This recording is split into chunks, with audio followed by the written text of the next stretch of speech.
नमस्कार दोस्तों, मैं आपका एस्ट्रो मित्र मनीष आदित्य।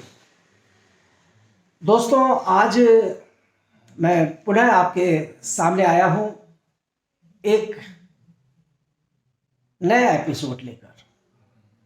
और आज जिस विषय पर मैं बात करने जा रहा हूं, ये विषय बहुत ही महत्वपूर्ण भी है। और महत्वपूर्ण होने से ज़्यादा ये विषय एक ऐसा विषय है जिसने हमारे देश को ही नहीं, पूरे विश्व में तहलका मचाया हुआ है पिछले कई सालों से। जी हाँ, कोरोना। और ये कोरोना नए नए रूप लेकर बार बार हम लोगों के सामने आ रहा है और इसने एक नया रूप फिर से बदल लिया है। और अब डेल्टा के बाद ये ओमिक्रॉन के नाम से पूरे देश में फैलना शुरू हो गया है। वैज्ञानिकों ने यहाँ तक बोल दिया है कि ये तीसरी लहर लगभग शुरू हो चुकी है।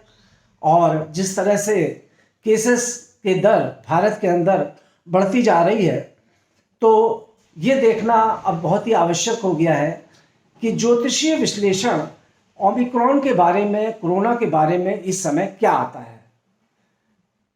तो ज्योतिषीय विश्लेषण करने से पहले, किसी बात को बताने से पहले, एक अच्छे एस्ट्रोलॉजर का ये फर्ज होता है कि वो ग्रहों की गणना कर ले और साथ ही साथ उस पर शोध भी कर ले। तो ग्रहों की गणना और शोध करते हुए मैं आपको बता दूं कि जो आज की स्थिति है ग्रहों की, वो ये चल रही कि भारत देश की मकर राशि है और भारत देश की मकर राशि के लग्न में दिनांक 17 तारीख को, मकर संक्रांति के बाद 17 तारीख को जब सूर्य ग्रह परिवर्तित हो जाएंगे तो ये लग्न में पहुंच जाएंगे। और शनि वहां पर पहले से ही बैठे हैं भारत की जन्म कुंडली के लग्न में, और बुध ग्रह भी वहां पर पूर्व से ही विराजमान है। तो कहने का मतलब यह है कि दिनांक 17 तारीख को मैं इसलिए बोल रहा हूं, वैसे तो 14 तारीख को सूर्य पहुंच जाएंगे। सूर्य, शनि और बुध दिनांक 14 तारीख को एक साथ हो जाएंगे। और अगर आज की स्थिति देखें तो आज की स्थिति में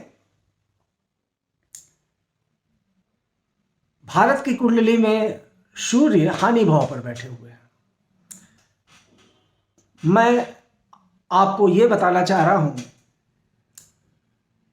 कि 17 तारीख के बाद, दिनांक 16 तारीख के बाद मंगल ग्रह, जो बहुत ही ज़्यादा उत्तेजक ग्रह हैं, जो बहुत ही ज़्यादा अग्नि तत्व वाले एक आक्रामक ग्रह हैं, मंगल ग्रह भारत देश की कुंडली के हानि भाव में पहुंच चुके होंगे और 45 दिन तक ये हानि भाव पर रहेंगे। बृहस्पति की स्थिति को भी देख लेते हैं। बृहस्पति द्वितीय हाउस में, हमारे देश की कुंडली के द्वितीय भाव में, जिसको मारक भी कहा जाता है, वहां पर विराजमान है। अब राहु और केतु, जैसा कि आप जानते हैं कि राहु वृष राशि में है और केतु वृश्चिक राशि में है।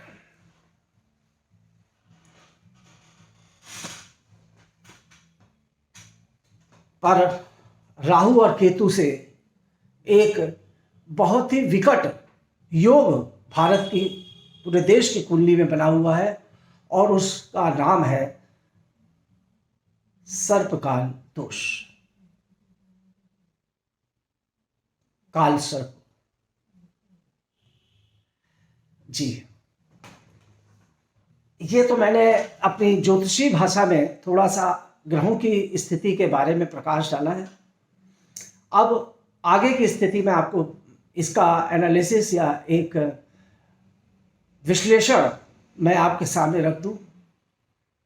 दोस्तों, अभी जो स्थिति बनी हुई है, उस स्थिति में केसेस बढ़ रहे हैं पर दिनांक 17 तारीख से 16 तारीख को जब मंगल भारत देश की कुंडली के हानि भाव पे पहुंचेगा, स्थितियां और तीव्र हो जाएंगी। मृत्यु दर में भी थोड़ा इजाफा होगा। सूर्य और शनि लग्न में है, पिता पुत्र दोनों साथ बैठे हैं, दोनों में आपसी तनाव रहता है। आप सबको मालूम है सूर्य और शनि की आपस में कभी नहीं पटती, तो लग्न में ही विवाद की स्थिति पैदा होगी। अभी ये जो कोरोना नामक महामारी है, ये कई प्रकार के विवाद पैदा करेगी, दिक्कतें पैदा करेगी, शासन प्रशासन के लिए उलझन और मुसीबतें पैदा करेगी। और अगले 45 दिनों तक, जब तक मंगल हानि भाव पर बैठकर स्वास्थ्य के भाव को, शत्रु के भाव को देख रहा है, मांगलिक दोष बनाए हुए हैं, तब तक हमें बहुत ही एहतियात और सावधानी रखनी पड़ेगी।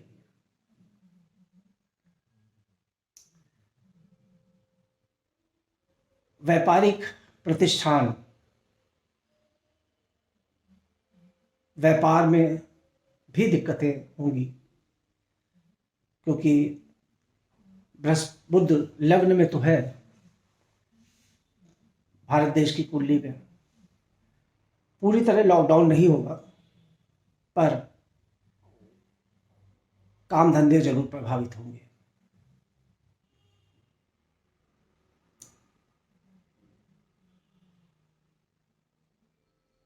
ये स्थिति 13 अप्रैल तक ग्रहों की दशाओं को देखते हुए, उनकी गणना को करते हुए नजर आ रही है। 13 अप्रैल को जब देवगुरु बृहस्पति का परिवर्तन होगा और वो हमारे भारत देश की कुंडली के मारक स्थान से निकलकर तृतीय भाव में स्वग्रही होकर पहुंच जाएंगे, राहु और केतु का भी परिवर्तन होगा, सर्पकाल दोष भी बीच बीच में खंडित होता रहेगा।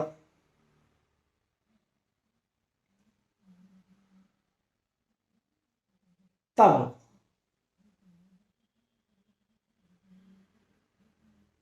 स्थिति में सुधार होगा। मेरा कहने का मतलब यह है कि 13 अप्रैल तक अभी हमें बहुत ही अधिक सावधानी रखने की ज़रूरत है। सरकार द्वारा बनाई गई जो भी गाइडलाइन है, क्योंकि हम पिछले 2 सालों से काफ़ी अनुभवी हो चुके हैं और हम जान चुके हैं कि कैसे हमें कोरोना का सामना करना है, कैसे हमें ओमिक्रॉन से बचना है। इन सब सावधानी को ध्यान में रखते हुए, एहतियात बरतते हुए हम अपने काम को करें, अपने व्यापार को भी करें और अपनी दैनिक दिनचर्या को भी पालन करें, साथ साथ नियमों का भी पालन करें। तब हम इस महामारी से अपना बचाव कर पाएंगे।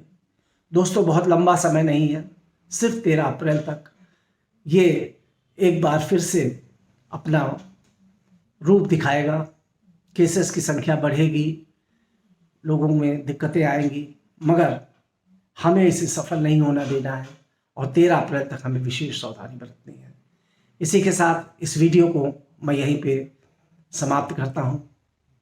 आप लोग स्वस्थ रहें, सुरक्षित रहें, सरकार के बनाए हुए नियमों का, गाइडलाइनों का पालन करें और अपने अपने परिवार की सुरक्षा करें। इसी के साथ धन्यवाद मित्रों, बहुत बहुत नमस्कार।